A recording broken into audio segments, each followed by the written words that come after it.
আসসালামু আলাইকুম। সবাই কেমন আছেন? আশা করি সবাই অনেক অনেক ভালো আছেন। আল্লাহর রহমতে আপনাদের দোয়াতে আমরা অনেক ভালো আছি। চলে এসেছি নতুন আরও একটি ব্লগ নিয়ে।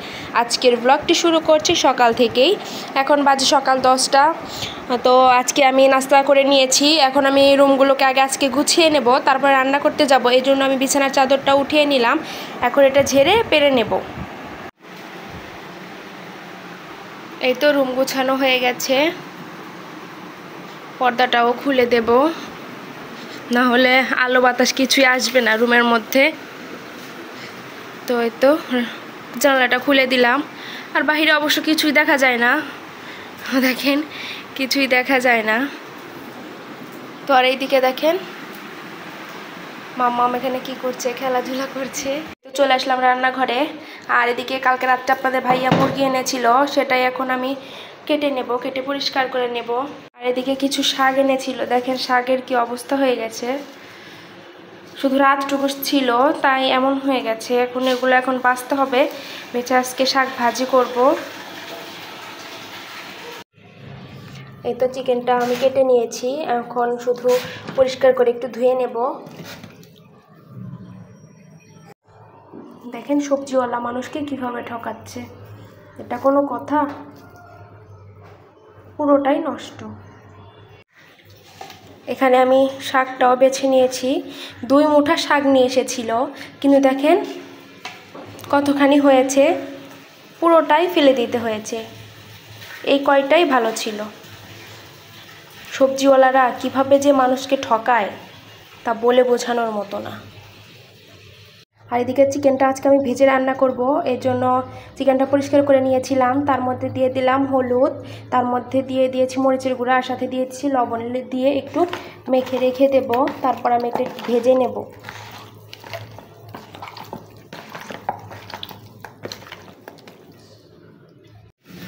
তো এদিকে ভাতটা আমি উঠিয়ে দিয়েছি, আর এদিকে ভাবলাম এই চুলাতে শাকটা ভাজি করে নেই, তাহলে একটু তাড়াতাড়ি হয়ে যাবে।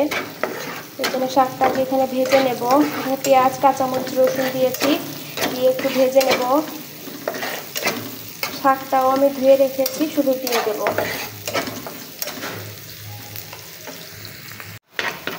তো পেঁয়াজ কাঁচামরিচ ভাজা শেষ, এখন শাকগুলো দিয়ে দেব।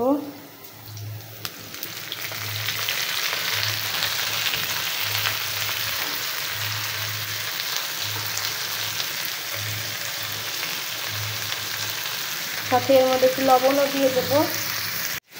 এতে ঢাকনাটা উঠিয়ে নিয়েছি। শাকটা প্রায় সিদ্ধ হয়ে গেছে, আর একটু হবে। পানিটা শুকিয়ে আসলে আমি শাকটা নামিয়ে নেব। লাল শাক খেতে কে কে পছন্দ করেন সবাই কমেন্ট করে জানাবেন, আর কে কীভাবে রান্না করেন সেটাও কমেন্ট করে জানাবেন। শাক ভাজি হয়ে গেছে, আর এই কড়াইয়ের মধ্যে এখন আমি চিকেনগুলোকে ভেজে নেব।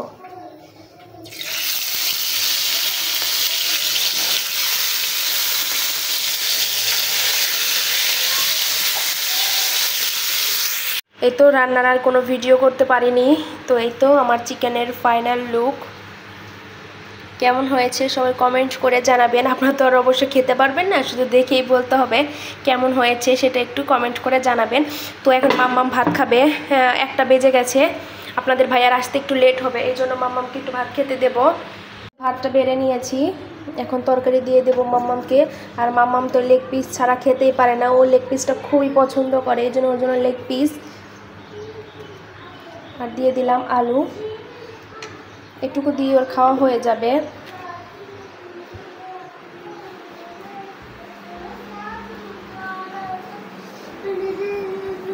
মাম্মাম কি খুশি, কি অবস্থা, নাচানাচি করছে লেগ পিস দিয়ে ভাত খাবে জন্য।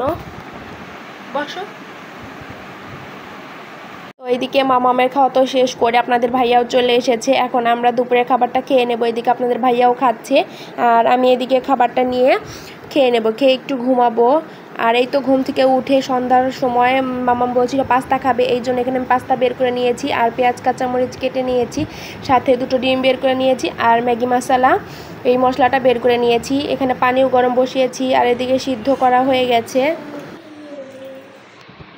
এর মধ্যে এখন আমি পেঁয়াজ কাঁচামরিচ দিয়ে দিচ্ছি, তেলের মধ্যে দিয়ে একটু ভেজে নেব।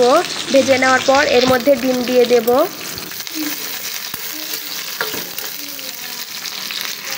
ডিম দিয়ে দিয়েছি, দিয়ে একটু নাড়াচাড়া করে নেওয়ার পর এর মধ্যে পাস্তা দিয়ে দেব। পাস্তা তো আমি সিদ্ধ করে রেখেছি, একটু লবণ দিয়ে সিদ্ধ করেছি। আর এই তো এখানে আমি পাস্তাটাও দিয়ে দিয়েছি, তার মধ্যে আমি যে মশলাটা বের করে রেখেছিলাম সেটাও দিয়ে দিয়েছি। দিয়ে এর মধ্যে একটু নাড়াচাড়া করে এর মধ্যেই দিয়ে দিলাম সস দিয়ে একটু নাড়াচাড়া করে নেব।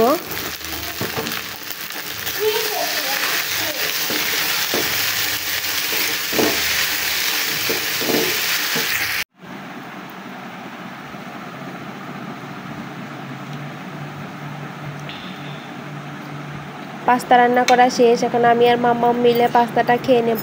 আর আজকের ব্লগটি এখানেই শেষ করছি। সবাই ভালো থাকবেন আর আমাদের জন্য দোয়া করবেন। আল্লাহ হাফেজ।